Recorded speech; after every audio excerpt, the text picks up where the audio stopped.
Bendiciones hermanos, este es el primero de una serie de videos que vamos a estar revisando ciertos elementos que tienen que ver con los pueblos originarios y también con el diseño de Dios para los territorios y para la creación.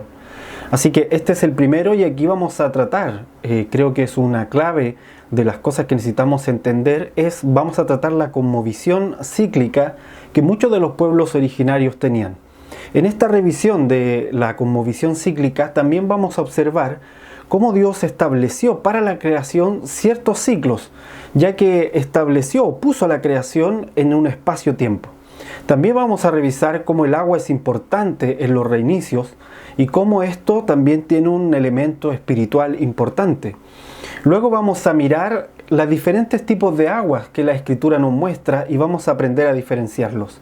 Y por último, quiero que podamos profundizar ya que hemos visto, vamos a ver todos estos elementos, vamos a poder profundizar en cómo la iglesia entonces debe abordar la cosmovisión de algunos pueblos originarios, de la mayoría de los pueblos originarios, que es cíclica. Así que vamos a este video y vamos a revisar cada uno de estos elementos.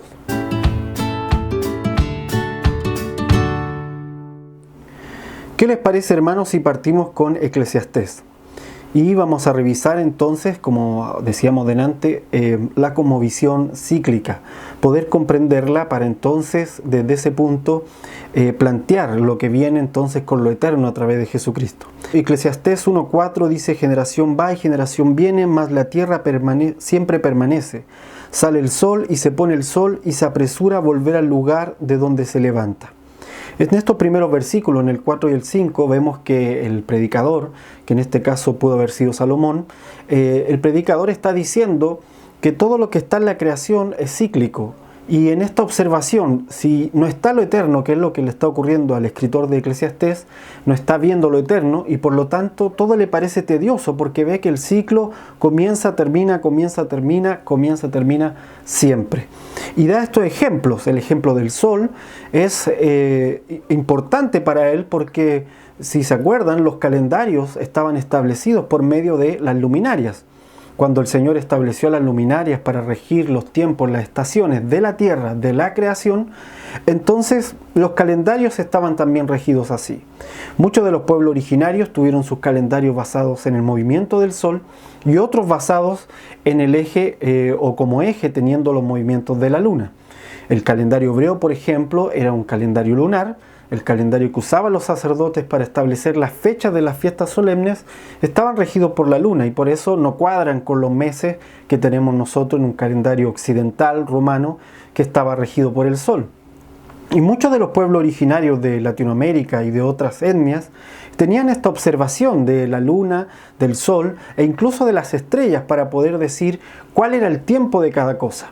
En el caso, por ejemplo, del mapuche en Chile, el pueblo originario mapuche, ellos tenían una observación de los solsticios y precisamente en el solsticio de invierno, para el sur, nuestro solsticio de invierno, que venía en el mes de junio, entonces para ellos era el inicio del ciclo. Comenzaba un ciclo nuevo en el solsticio de invierno. Voy a hacer referencia a esto para poder explicar esta visión cíclica y cómo también lo eterno toca, de alguna manera puede tocar esta visión cíclica. Entonces, sigamos leyendo, dice: el viento tira hacia el sur y rodea al norte, va girando de continuo y a sus giros vuelve el viento de nuevo. Está dando ejemplos de la creación, cómo la creación es cíclica. Ahora, entendemos que la creación está regida por el espacio-tiempo. Todo lo que nos rodea, todo lo que Dios creó, lo estableció para ser cíclico. Sin embargo, el reino de Dios no es cíclico. El reino de Dios es un ámbito eterno y por lo tanto no está regido por el espacio-tiempo. Luego el versículo 7 dice: los ríos todos van al mar y el mar no se llena. Al lugar de donde los ríos vinieron, allí vuelven para correr de nuevo. Y en el 7 está hablando de este ciclo del agua, en donde los ríos bajan al mar y del mar vuelven a subir porque se forman las nubes. Y bueno, todos tal vez en el colegio tuvimos clase y nos mostraron cómo se originaba el ciclo del agua, cómo se evaporaba el agua de los mares, cómo se transformaba en nubes, cómo las nubes volvían a llover en las montañas, se llenaban de nuevo de nieve y volvía el río a caer. Todo era un ciclo de inicio y de fin. Bueno, todo esto que nos está explicando el escritor de Eclesiastés es su observación natural y la sabiduría que él puede adoptar de la tierra, de la creación. Es una sabiduría natural, es una sabiduría que él absorbe de todo lo creado, que él ve cómo Dios estableció esta sabiduría en todo lo que está en la tierra. Pero es una observación de la creación. Y por lo mismo también muchos de los pueblos originarios que dedicaban tiempo a poder observar la creación para poder moverse en el contexto y en el ámbito donde ellos se desarrollaban, tienen entonces establecidos también calendarios de este tipo y una cosmovisión cíclica, que está regida por lo tanto por estos ciclos en donde algo empieza, luego termina, luego empieza y luego termina. Ahora, sabemos que Dios había establecido estas temporadas en la naturaleza, las estaciones, por ejemplo, del año, como el invierno, el otoño, el verano, en fin. Y todo esto tenía que ver con lo natural, con que se pueda regenerar para poder ser ocupado, con que pueda volver a reiniciar para que pueda ser ocupado. ¿Sí? Sin embargo, nosotros, los seres humanos, no somos cíclicos. Nacemos y después de morir no volvemos a nacer. No volvemos a reencarnarnos, ¿sí? Esta idea de la reencarnación también aparece por esta observación de la naturaleza cíclica. Y entonces los que creían en la reencarnación o los que desarrollaron esta idea de la reencarnación creyeron que esto también regía para el espíritu del hombre. Pero en Cristo nosotros sabemos que el espíritu es eterno y que en esencia nosotros también somos eternidad. Así que lo atemporal, lo que no posee tiempo, está en nuestro interior y esto es despertado y vivificado por Jesucristo para romper con este sistema cíclico del tiempo, ¿sí? Luego sigamos leyendo Eclesiastés. Dice: todas las cosas son fatigosas, más de lo que el hombre puede expresar. Nunca se sacia el ojo de ver, ni el oído de oír. ¿Qué es lo que fue? Lo mismo que será. ¿Qué es lo que ha sido hecho? Lo mismo que será. Y nada hay nuevo debajo del sol. Fíjense que su observación y su conclusión final de esta visión cíclica del mundo es que es tedioso. Para el predicador, para el escritor de Eclesiastés, es tedioso pensar que todo lo que fue va a volver a repetirse y así sucesivamente. Una vez que lo observó, una vez que él cree que ha podido absorber toda la sabiduría de esto, toda esta sabiduría natural, ya le parece tedioso, ya le parece repetitivo. Por eso dice que es lo que fue, lo mismo que será. Aquí la clave es cuando él dice: pero nada hay nuevo debajo del sol. ¿Por qué? ¿Por qué es la clave? Porque está hablando de lo que está regido por lo temporal. No hay nada nuevo en lo temporal. Todo es un ciclo, finalmente, que se va repitiendo. Pero el punto es ir más arriba que el sol, es más arriba que estas luminarias. Y en alguno de estos videos vamos a hablar de las luminarias, vamos a hablar de los ángeles de los territorios y vamos a hablar también de los ciclos de tiempo para poder entender esto de mejor manera. Pero hoy estamos revisando, vamos a introducirnos con esto de los ciclos, con esta idea de una cosmovisión cíclica. ¿Por qué es importante? Porque nosotros como cultura occidental, en Occidente no se nos enseña una visión cíclica, se nos enseña una visión de la historia lineal. E incluso no solo lineal, sino progresiva, una historia evolutiva. Desde que Darwin estableció su idea evolutiva, entonces esto se extrapoló también o se trasladó de alguna manera a la visión que tenemos de la historia. Así que el hombre occidental, que es la mayoría de las culturas de nuestros territorios imperantes, que es la cultura que los estados de nuestros territorios establecen en los colegios, una visión mucho más griega del mundo, cree que entonces vamos a ir progresando a medida que vamos avanzando. No piensa que esto es un ciclo de iniciar y luego terminar y luego iniciar y luego terminar, sino que piensa que es una línea y que esta línea va progresando y que por lo tanto en el futuro va a haber algo mucho mejor que en el pasado y que por lo tanto, según esta idea evolutiva, el hombre de hoy es mejor que el hombre del pasado. Ahora, todo esto la Escritura lo refuta con estas palabras. Eclesiastés está diciendo que esto no es real. Eclesiastés está diciendo que en la creación se dejó establecido un mecanismo cíclico y que por lo tanto, a menos que yo me encuentre con lo eterno, lo único que puedo observar y ser regido es por lo cíclico. Y si somos con más detalle podemos mirar la historia, vamos a ver que en realidad es mucho más cíclica que lineal. Vamos a ver en la historia cómo ciertas cosas emergen y luego de que emergen empiezan a morir. ¿Sí? Y cuando llegan a un punto empiezan a decaer, y mientras van decayendo otra cosa va emergiendo, otro sistema va emergiendo, y este sistema que va decayendo tiene dos opciones: se destruye completamente y pasa a la historia, pasa al recuerdo, como fueron muchos de los imperios, o es absorbido por este otro sistema que está en aumento y que va emergiendo. Y así sucesivamente, cuando este nuevo sistema que está aumentando crece y llega a un punto en donde es lo mayor, también empieza a decaer para dejar paso a otro sistema de nuevo que está emergiendo, y así sucesivamente. Y en la historia vemos esto recurrentemente una y otra vez, sobre todo cuando hablamos de ideologías, podemos ver cómo esto se va repitiendo. Ahora, muchos de los pueblos originarios que tenemos tenían una visión cíclica. Y esta visión cíclica de la tierra y de su cosmovisión y de su entorno partía por su observación de la creación, por su observación del entorno que tenían inmediato. ¿Sí? Esto es importante, sobre todo en el caso, por ejemplo, mapuche. El Año Nuevo mapuche se celebra, como lo decía, en junio. En junio estaba el solsticio de invierno, y desde ahí ellos creían en un cambio de ciclo. Ellos creen, de hecho, porque se celebra hasta el día de hoy, y de hecho ahora hay un feriado para establecer, para recordar el Año Nuevo mapuche. Se cree en este cambio de ciclo, en este cambio nuevo de ciclo. Un ciclo ha terminado y comienza un nuevo ciclo en el solsticio de invierno. Ahí hay una noche más larga, y también hay ciertos ritos tradicionales que se hacen para esperar este nuevo tiempo. ¿Sí?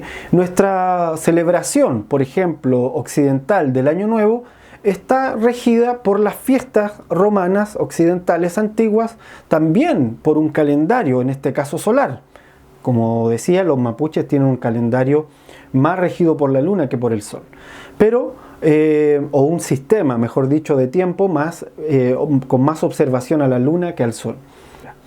Ahora bien, cuando les hablo de esto de la celebración mapuche, es importante, porque quiero recalcarlo sobre todo en el cono sur, todos los hermanos que son de Argentina, que son de Chile, toda la zona del cono sur, en junio estamos llenos de lluvia. Es cuando más llueve, desde junio en adelante. Ya algunos lugares ya empezó a llover, pero desde junio, julio en adelante, las lluvias son, sobre todo a fines de junio, en el solsticio de invierno, comienza el frío, la nieve, el granizo, la lluvia. Y entonces la cosmovisión mapuche creía y cree que hay un cambio de aguas, y que este cambio de aguas trae un reinicio para la tierra. De hecho, ellos observaban alrededor a los animales cómo cambiaban de pelaje, observaban alrededor cómo la flora y la fauna hacía un recambio, y ellos también, al haber mucha lluvia, ellos trataban también en sus rucas, que eran los lugares donde dormían, de reorganizarse para este nuevo ciclo. O sea, su cosmovisión de estos ciclos les permitía a ellos caminar junto con la creación en estos cambios de temporada. ¿Sí? Ok. ¿Esto por qué es importante para nosotros? Porque de alguna manera en la observación de la creación ellos veían que el agua era un elemento importante para los cambios de ciclo. De hecho, en el Año Nuevo ellos hacían en la noche más larga, al amanecer del día 24, normalmente ellos se iban a bañar a los ríos, porque los ríos traían el agua ya nueva, el agua renovada. Era un tipo de agua diferente porque había un cambio de ciclo, y ellos se sumergían en el agua bien en la madrugada, tipo 4, 5 de la madrugada, 6 de la madrugada, cuando estaba amaneciendo tenía que hacer esto. En el amanecer ellos iban a los ríos, se sumergían, y era una especie de lavamiento para quitarse todo lo antiguo del ciclo anterior y poder empezar el ciclo nuevo. Ahora, esta idea puede parecerle, obviamente, a un occidental muy, muy extraña, puede parecerle un rito que a lo mejor no se entiende, pero la verdad es que esta idea no está alejada de lo que Dios habló en las Escrituras acerca de los cambios de ciclo. Por eso quiero que vaya conmigo a 2 de Pedro 3:4.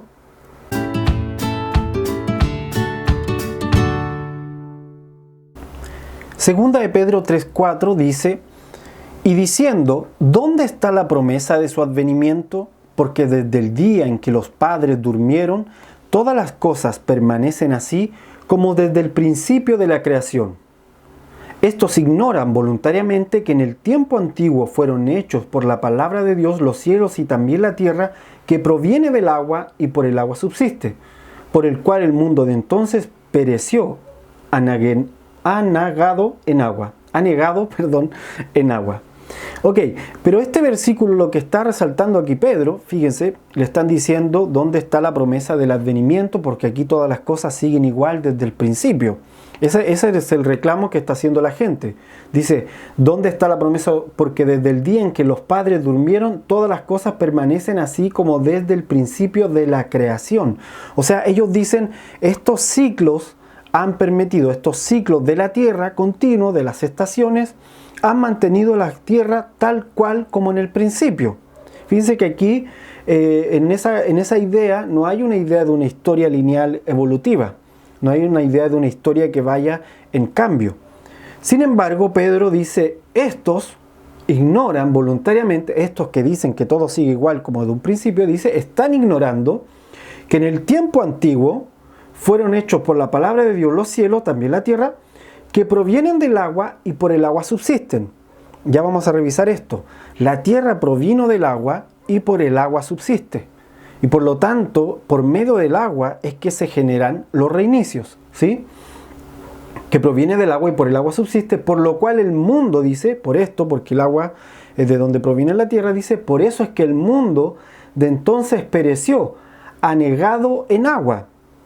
Dice más abajo en el 7, pero los cielos y la tierra existen ahora, los que existen ahora, dice, después de que toda la tierra fue llenada de agua, están reservados por la misma palabra, guardados, esta vez, para el fuego en el día del juicio y de la perdición de los hombres impíos.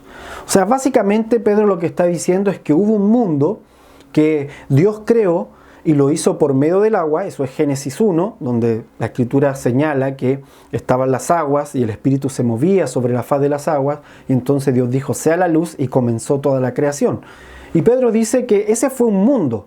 Sí, esa fue una creación, pero sin embargo luego vino otra, una regeneración de esa creación, que vino por medio de Noa. Bueno, todos conocen la historia. Vino el diluvio, vino Noa, fue la única familia que quedó, y la tierra fue reseteada en el agua. ¿Por qué fue reseteada en el agua y no en otro elemento? ¿Por qué no vino un tornado enorme que barrió con todo? ¿Por qué no fue el viento? ¿Por qué incluso no fue el fuego? Porque la tierra proviene del agua y entonces para resetearla se requería agua. El agua era lo que reseteaba la creación. Amén. Esto es importante después para poder entenderlo en términos espirituales. Solo estamos estableciendo estos puntos para poder entender más adelante los tipos de aguas. Entonces la tierra vino a ser reseteada por medio del agua. Y eso es lo que está diciendo Pedro. Y dice, esta tierra es la que hoy permanece y que ahora va a venir juicio sobre esta tierra, ya no por agua, fíjese, sino por medio del fuego. Pero no está hablando de un juicio sobre la creación. Este fuego del que se refiere, bueno, yo escribí bastante acerca de eso en el libro Reflexiones del Fuego, se está refiriendo al mismo fuego que luego también Pedro dice, en otro momento, donde dice que el fuego va a quemar los elementos de los sistemas. Se está refiriendo a un juicio de Dios específico sobre los sistemas. Dios ya no va a quemar la tierra en fuego, eso no es lo que está diciendo, sino que está diciendo que el fuego del juicio de Dios, o es un fuego espiritual, va a quemar los sistemas. ¿Cuándo? Cuando la iglesia establezca esos juicios. Pero lo que quiero que nos quedemos ahora es cómo la tierra provino del agua y por el agua es reseteada. ¿Sí? Esto quedó patente en la creación desde el día en que Dios la creó. En los 7 días de la creación queda establecido que la tierra salió del agua. Entonces cuando el mapuche tiene este entendimiento de la necesidad de sumergirse en las aguas para poder recibir una renovación, no está alejado de la idea o del principio que el Señor estableció. Todo lo contrario, está súper cerca de este principio. La diferencia es que cuando el mapuche lo hace, obviamente no está sumergido en el agua viva, sino que está sumergido en agua física, en el agua natural, en el H2O que está corriendo de los ríos. Ahora, la mayoría de los pueblos originarios, por no decir todos los pueblos originarios, incluyendo Israel en su inicio, no tenían concepción, no tenían un entendimiento acabado de lo eterno, sino que este entendimiento vino a ser progresivo. Y vamos a encontrar que muchos pueblos originarios, algunos pueblos originarios, tienen indicios de lo que yo llamo un protoevangelio, elementos que se conectan con el evangelio porque estaban esperando algunos de esos pueblos algo hacia adelante que viniera y fuese revelado. Y en esa espera desarrollaron el entendimiento natural por medio de la observación de la creación, por medio de la observación de su entorno, por medio de la tradición que se iba trasladando de generación en generación, un entendimiento natural de las cosas. Y en ese entendimiento natural, en el caso del pueblo mapuche, ellos entendían que había una renovación. En el mes de junio, después del solsticio de invierno, venía la caída de lluvias, mucho más lluvias que iban a mojar la tierra, que la tierra iba a ser de alguna forma reseteada en todas estas aguas. Ahora, el agua es un elemento muy importante para la cosmovisión mapuche antigua, sobre todo antes de los españoles. El agua fue muy importante porque el pueblo mapuche era en esencia o en su inicio era un pueblo que se asentaba alrededor de los ríos. Antes de que vinieran los españoles con los caballos y que ellos aprendieran a montar caballo y trasladarse por medio de ellos, ellos se trasladaban con canoas por medio de los ríos. Usaban los ríos como verdaderas avenidas, tal como si uno va a Venecia y ve que las calles son avenidas de aguas, así también en el caso del mapuche, ellos se trasladaban con estas canoas a visitar a sus familias o cuando tenían que reunirse para celebrar el ciclo nuevo, el inicio del ciclo nuevo, se reunían y se juntaban usando los ríos como carreteras. Así que los asentamientos antiguos que han encontrado, casi todos, por no decir todos, están junto a diferentes afluencias de ríos en los diferentes lugares del territorio de Mapuche. Entonces el agua siempre fue importante, y no solo ríos, también obviamente cuerpos de agua, los lafquén, que son lagos, que son incluso el mar también, y también incluso los humedales. Todos estos lugares fueron importantes para ellos porque el agua tenía una connotación espiritual de vida, tenía una connotación de resetear la tierra, de reavivar la tierra. Y esto obviamente no está para nada alejado de lo que la Escritura nos está diciendo también. Vaya conmigo a Génesis 1.7. Génesis 1.7. Porque necesitamos entonces, cuando hablamos de agua, y si decimos que el agua es un elemento físico importante para la vida, pero también es un elemento espiritual desde los inicios, tenemos que ir a Génesis a revisar cómo se establece inicialmente este principio. ¿Sí? Bueno, sabemos que en Génesis dice que el Espíritu incubaba sobre las aguas y que Dios le habló a esas aguas y sobre esas aguas Él soltó el sea la luz, que fue la luz y el sonido, la luz y la voz de Dios soltándose sobre estas aguas. Pero hoy en día también entendemos que estas aguas primigenias, estas aguas que en ningún momento se oye a Dios diciendo que se cree el agua, o sea que el agua ya estaba ahí. Estas aguas era Cristo. Y en Cristo entonces fue soltada esa voz que dice, sea la luz, y en Cristo entonces se comenzó a formar toda la creación. ¿Sí? Esto es importante que lo entendamos para poder revisar lo que viene ahora, Génesis 1.7.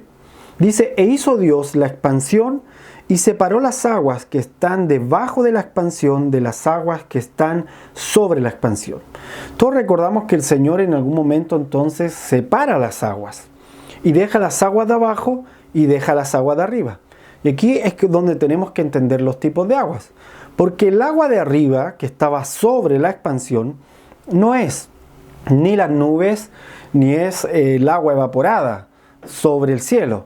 Sino que el agua de arriba es precisamente Jesucristo.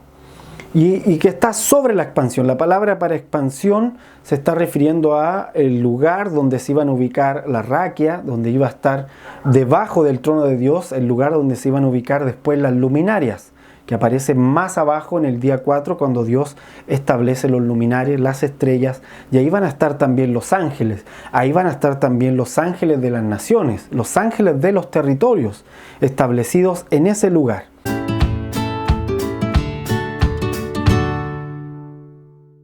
Pero centrémonos entonces en esta separación de las aguas. Las aguas de arriba es Cristo y es un agua espiritual, es un agua viva. Eso es lo importante, es el agua viva que queda arriba. Fíjense que en esta declaración del Señor de separación de las aguas, es el único día donde Dios no termina diciendo que al ver esta obra, Él dice que lo halló bueno. Siempre en el resto de los días Dios decía, e hizo Dios tal cosa, y mandó fructificar, y mandó que se levantaran árboles y peces, y vio Dios que era bueno. Y el Señor estableció la luminaria, y vio Dios que era bueno. Pero sin embargo, en este momento donde Él dice que se separen las aguas, Él no está diciendo que va a ser bueno. Él no dice, y vio Dios que era bueno. ¿Por qué no lo dice? Porque estaba la esperanza hacia adelante de que las aguas se volvieran a juntar. Esta separación de las aguas es momentánea. Esta separación de las aguas era temporal, a la espera de que las aguas de arriba descendieran. Y todos sabemos que las aguas de arriba descendieron en Cristo Jesús, por eso Él dice, yo soy el agua viva, por eso Él se presenta como el agua viva que desciende del cielo. Él se presenta a toda la generación que lo escuchó en sus 3 años de ministerio, les dijo, ustedes son de acá de la tierra, pero yo soy de arriba. Amén. Ahora, dice que había una expansión en medio de las aguas de arriba y de las aguas de abajo. Las aguas de abajo es el H2O, que todos tomamos, el agua que tomamos de los ríos, el agua donde nos sumergimos en los mares, el agua que se evapora, el agua que hace todo el ciclo del agua. Y esa agua de abajo es la misma agua que quedó después del diluvio en Noa, es la misma cantidad de agua, no se ha ido, no se ha evaporado, no se ha escapado al espacio. Y esto es algo muy interesante porque hoy en día con todo el tema del calentamiento global se dice que no hay agua, pero la verdad es que sí hay agua y es la misma agua que ha habido siempre. La diferencia es que no hay tanta agua para tomar, tanta agua que nosotros podamos tomar. ¿Por qué? Porque los ciclos de agua han sido o fracturados por la intervención del hombre, o estos ciclos de agua han sido intervenidos. Así que básicamente el agua natural, el agua de abajo, vive en un ciclo. Es un agua que está sujeta a lo temporal. El agua de abajo está sujeta a lo temporal. Está sujeta a la temporalidad cíclica de toda la creación. Pero el agua de arriba no está sujeta al tiempo. El agua de arriba es eterna. Es agua viva. Amén. Y entonces aquí podemos ya visualizar 2 tipos de aguas. Pero hay un tercer tipo de agua, que es el agua del abismo. Y este agua del abismo no es el agua del mar propiamente tal. Cuando habla del abismo está hablando de un hueco, un hoyo, un agujero. Abismo es la palabra para decir un agujero profundo, un hueco profundo. Así que cuando digo el agua del abismo, estoy diciendo que es un agua que está dentro de ese hueco profundo. Es un agua que está ahí estancada y también es un agua espiritual. Así que está el agua de arriba, que es agua viva. Está la expansión, donde está todo lo que podemos decir, el ejército de los cielos, los ángeles, en fin, y seres espirituales, y las estrellas, ahí en medio de la expansión. Y abajo está el agua de abajo, el agua natural. Y debajo del agua natural hay otra agua que también es espiritual, que son las corrientes, los torrentes del abismo. ¿Sí? Ahora, podríamos decir que en lo físico también estamos hablando del agua del abismo como un agua que está por debajo del piso del mar, para que se entienda un poco mejor. Por debajo del piso del mar. Mire, vaya conmigo a Jonás 2, Jonás capítulo 2, para entender un poco más del agua del abismo. Ahora, todo esto lo estoy planteando para que podamos comprender por qué en ciertos momentos las etnias, cuando empezaron a buscar tener entendimiento espiritual de las aguas, algunas de estos pueblos originarios, algunas de estas etnias, y no solo estoy hablando de Latinoamérica, estoy hablando también de Europa, los primeros pueblos originarios de Europa, los primeros pueblos originarios de África, cuando buscaban conectarse espiritualmente con esta sabiduría que había en la creación, sabiduría natural que Dios mismo puso, cuando ellos veían que había algo distinto en el agua, que el agua tenía una connotación distinta, algunos de ellos quedaron a la espera de ser renovados por un agua viva y otros, sin embargo, empezaron a conectar con aguas del abismo. Y ahí es donde empezó la debacle de algunos de estos pensamientos, de alguna de estas cosmovisión. Jonás 2.5, entonces, vamos a leer hasta el 6. Dice, las aguas me rodearon hasta el alma. Rodeóme el abismo, el agua se enredó a mi cabeza. Obviamente esta agua que entra al alma no es agua física. O sea, una persona que se está ahogando con agua no le entra al alma, le entra al cuerpo. Está hablando de un agua espiritual. Rodeóme el abismo, dice que cayó más bajo que el mismo mar. Y el alga se enredó a mi cabeza. Descendí, fíjese, a los cimientos de los montes. O sea, está diciendo que fue más abajo, bajó hasta las mismas placas tectónicas, hasta ahí bajó, donde estaban estas aguas de los agujeros, lo voy a poner en ese término, del gran hueco del abismo, ¿sí? Ahora, el abismo, para que se comprenda, es una prisión, básicamente. Espiritualmente el abismo es una prisión. No es algo, digamos, que esté creado ahí con otro fin. Por lo tanto, las aguas que están en el abismo son aguas que están dentro de una prisión. La tierra, dice, echó sus cerrojos. Fíjese, aquí da el término de las prisiones, ¿verdad? Sus cerrojos sobre mí para siempre, mas tú sacaste mi vida de la sepultura, oh Jehová, Dios mío.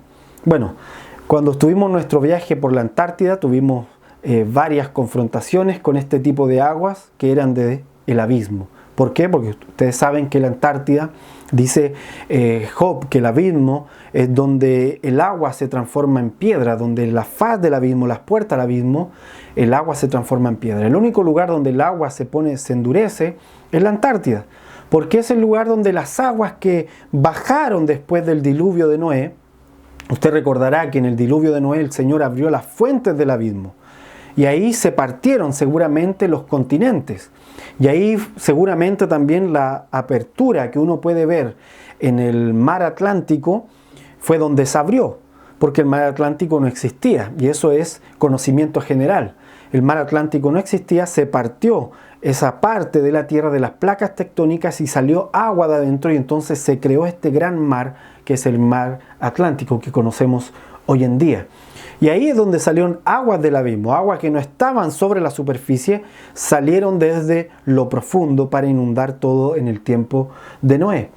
Ahora bien, vaya conmigo a Salmos 18 y vamos a leer del 13 al 16, otro versículo bien interesante para referirnos a las aguas del abismo y entenderlo. Dice así: tronó en los cielos Jehová, aquí está hablando del Señor juzgando las aguas del abismo. Y el Altísimo dio su voz, granizo y carbones de fuego. Fíjese, juicio, y aparecen los carbones de fuego, ¿sí? Y aparece granizo también. Y esto es muy similar a lo que ocurrió en Egipto. Ahora sabemos que cuando cayó granizo y ese granizo se encendía, ¿se acuerda una de las plagas que cayeron sobre Egipto? Dios estaba juzgando las aguas del abismo que estaban en la ciudad. La ciudad de Egipto no estaba inundada en sí, pero estaba de hecho a la orilla del río Nilo. Pero, sin embargo, espiritualmente sí tenía aguas del abismo que Dios juzgó cuando soltó el granizo. Luego dice el 14, envió sus saetas y los dispersó, lanzó relámpagos y los destruyó. Entonces aparecieron los abismos de las aguas y quedaron al descubierto los cimientos del mundo. Aquí de nuevo se está refiriendo a placas tectónicas, a profundidades mucho más allá del piso del mar. Dice, a tu reprensión, oh Jehová, por el soplo del aliento de tu nariz, envió desde lo alto, me tomó, me sacó de las muchas aguas. Aquí David está reconociendo que él espiritualmente cayó a esa profundidad. Tal vez no viajó, no hizo un curso de buzo para bajar hasta allá abajo, sino que el Señor tomó su alma que estaba en el abismo y que estaba siendo rodeada por estas aguas del abismo y lo sacó. Amén. Entonces las aguas del abismo pueden salir de estos huecos, de estos abismos, y entonces tocar el alma de las personas, llenar ciudades enteras con elementos del abismo. ¿Sí? Y esto es importante que podamos entenderlo. Ahora, cuando hablamos de los pueblos originarios, algunos de ellos desarrollaron en Latinoamérica verdaderos imperios. imperios sanguinarios, incluso que hacían sacrificios de niños, de mujeres, en fin. Pero otros pueblos originarios también, ciertas etnias, no fueron parte de estos imperios, sino que algunos de ellos incluso estaban sometidos por estos imperios. Bueno, en un siguiente video vamos a revisar cómo hacer esta diferencia, cómo hubieron pueblos originarios que sí, se metieron en lo profundo del abismo, espiritualmente hablando. Se metieron en lo profundo del Seol, hicieron pacto con las tinieblas de forma muy aberrante, pero hubieron también pueblos originarios que no entraron en esta dinámica, sino que estaban a la espera. Como todos los pueblos a los que el Señor envió a predicar cuando dijo: vayan y hagan discípulos a las etnias y predíquenle el evangelio del reino. Habían pueblos originarios que estaban en un estado de latencia, a la espera. Habían recibido ciertas verdades, este protoevangelio, pero todavía no tenían los elementos para poder entrar en lo eterno, ¿sí? Ahora bien, ¿por qué explico esto? Porque cuando llegó la conquista española, me refiero a Latinoamérica precisamente, cuando viene la conquista española, ellos traen no el Evangelio de Jesucristo, sino que ellos traen el Evangelio católico castellano, o sea, el Evangelio que era proclive para la empresa que en ese momento tenía los reyes de Castilla. ¿Sí? Bueno, Castilla y Aragón en este caso. O sea, la España que se estaba conformando en ese momento en la península ibérica estaba enviando sus ejércitos, y este ejército venía con una religión a cuesta. Y era una religión para la conquista, era una religión para establecer otra cultura. No era una predicación de lo eterno, de hecho no eran los pies que anuncian la paz, eran los pies que anunciaban la conquista. Así que esos pueblos originarios que estaban en latencia no recibieron nunca el Evangelio de Jesucristo, sino que recibieron otras cosas. Recibieron, de hecho, persecución, recibieron la destrucción. Muchos de ellos murieron por millares, por miles en toda Latinoamérica. Ahora bien, también es cierto, como decía adelante, que otros etnias también de Latinoamérica, pueblos también originarios, fueron avanzando en su conocimiento del abismo y empezaron a transformarse en imperios. Lo mismo que ocurrió con Nimrod cuando él hace esta torre de Babel y está tratando de juntarlos a todos y conectarse con el segundo cielo, y dice: me voy a sentar allá arriba, juntémonos, no nos dispersemos. Lo mismo estaba ocurriendo con algunas etnias de Latinoamérica que se estaban transformando en verdaderos imperios sanguinarios, que recurrían a la conquista, que recurrían a quitar a los pueblos de sus territorios y de sus riquezas. Y para ellos vino un juicio. De alguna manera, todo este choque de culturas en Latinoamérica fue un juicio también para ciertas etnias que estaban en esta mentalidad imperial, en este espíritu anticristo que es como el espíritu de Nimrod. Pero sin embargo habían otras etnias que habían estado arrancando de estos, y entonces ellos quedaron en latencia. Hay una película bien interesante que usted puede revisar en algún momento, creo que se llama Apocalipto. Voy a poner la imagen aquí en la edición para que la pueda ver, porque ahí muestra, es un poco fuerte si la película, supérela en los inicios sobre todo, pero muestra cómo una etnia de un pueblito pequeño es invadida por una de estas otras etnias que funcionaban como un imperio, es invadida para poder ser apresada, llevada como esclavo para servirle al gran imperio, y cómo esto choca también con la llegada después de los españoles. Una película bien interesante que grafica un poco todo esto que le estoy diciendo. Pero vaya conmigo ahora a Juan.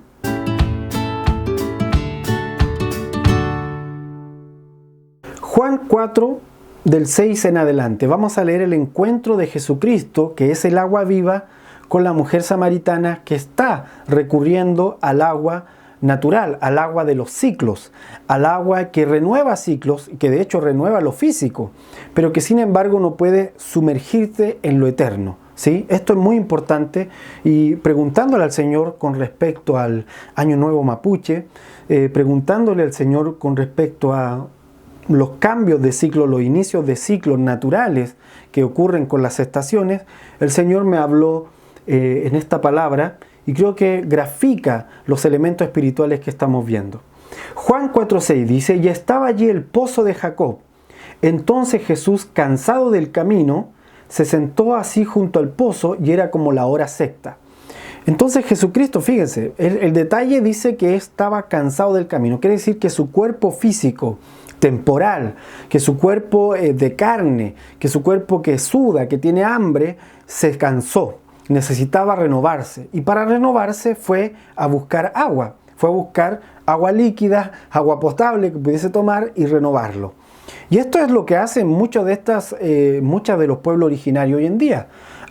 La necesidad de que se renueve la tierra, de que se renueven los campos, de que se renueve la fuerza física, recurren al agua.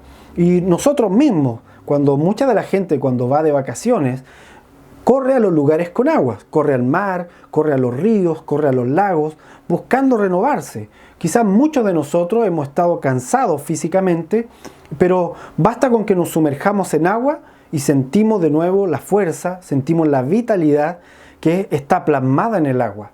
¿Por qué? Porque el agua física que tomamos es una representación de Jesucristo, que es el agua viva. Nunca olvidemos que en el Génesis el agua de abajo salió del agua de arriba.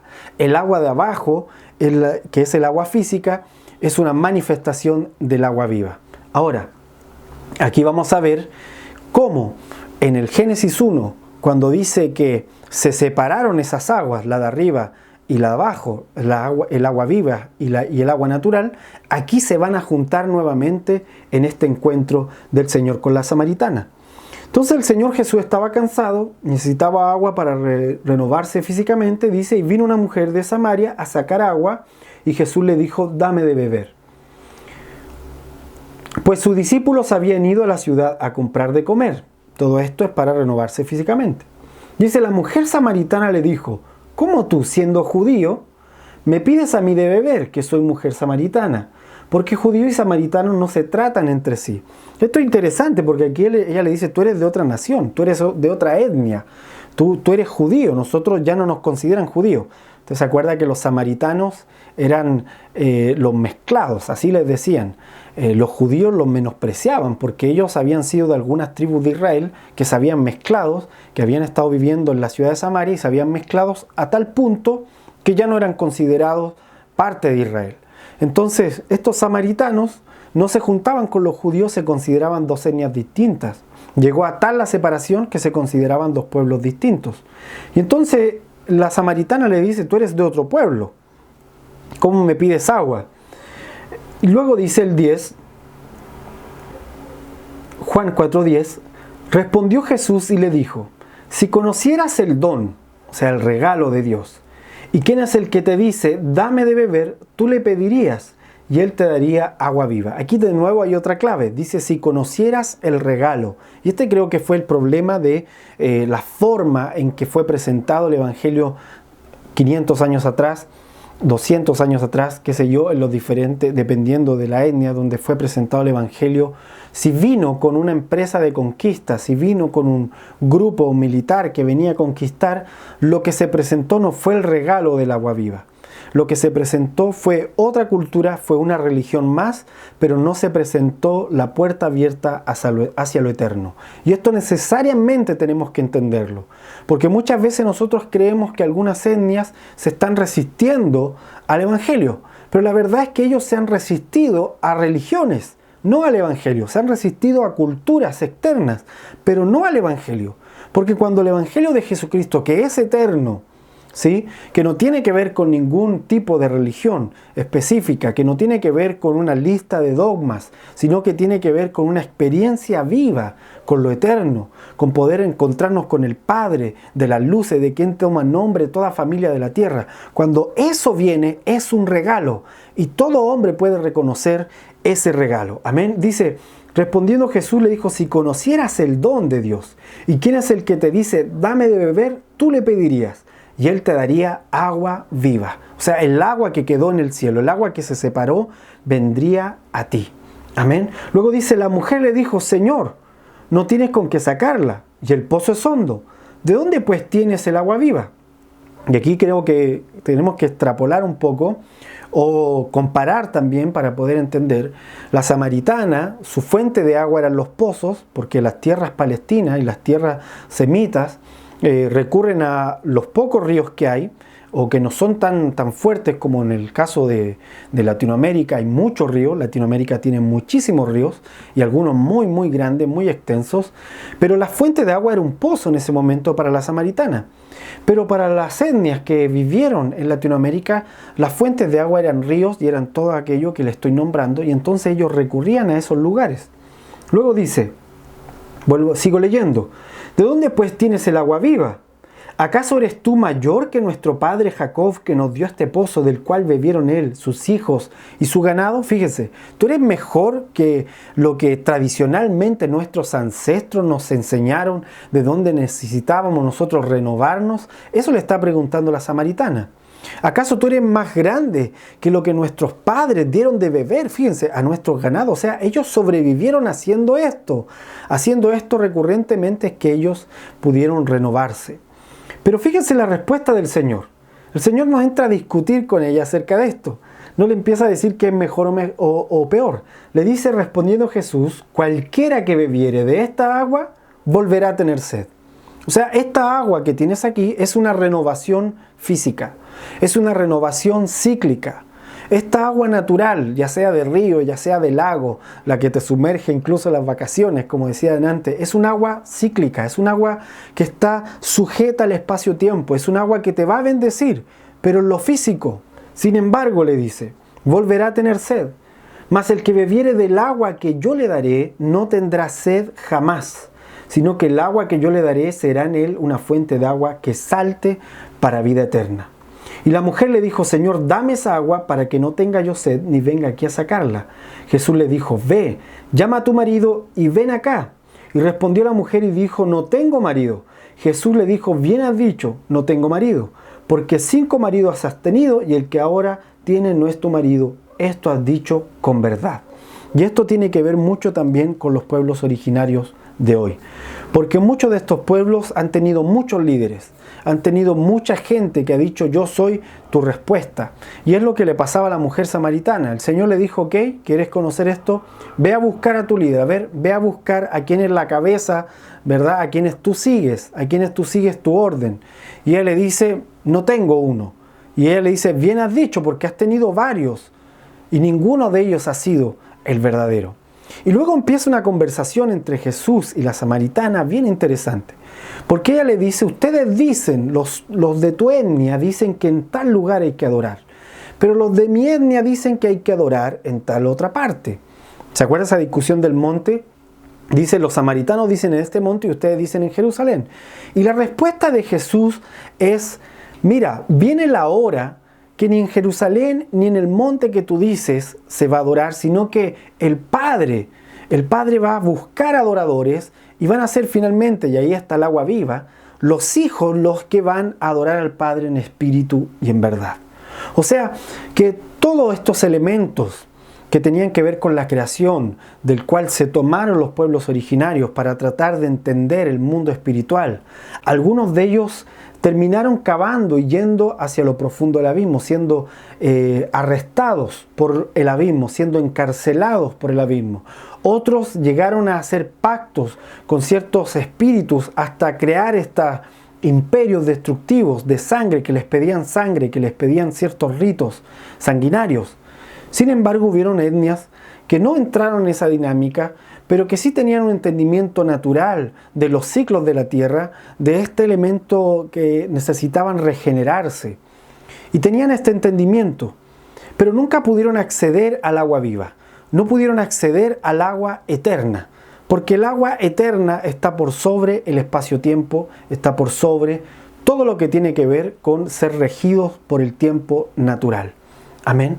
Y entonces ellos tenían también sus lugares donde adoraban, y toda la etnia, incluyendo a Israel, tenía un lugar donde adorar, a lo que ellos decían, esto es Dios. ¿Sí? Israel dice, Jesús le dijo, ellos saben lo que están adorando. Los demás a lo mejor no sabían lo que estaban adorando, pero nada de eso importa ahora. ¿Por qué? Jesús le dice, porque viene la hora en que el Padre está buscando verdaderos adoradores en espíritu y en verdad. O sea, en todo lugar, el agua viva puede conectarse de nuevo con el agua de abajo, con el agua física que está en nuestro cuerpo. El agua viva puede conectarse de nuevo desde lo eterno invadiendo nuevamente este espacio-tiempo. Amén. Así que, ¿qué les parece si podemos, con este entendimiento que acabamos de ver, orar? Orar por todas aquellas etnias originarias que han estado buscando un reinicio, que han estado buscando un renovamiento, que han estado buscando limpiarse de lo externo, limpiarse de aquello viejo. Pero que ya no solo se encuentren con el agua natural, con el agua de abajo, sino que por sobre todo se encuentren con el agua viva, el agua eterna.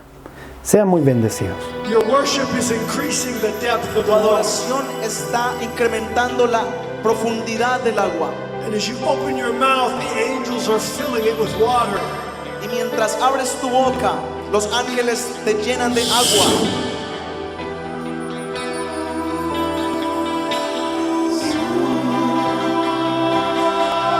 That's it.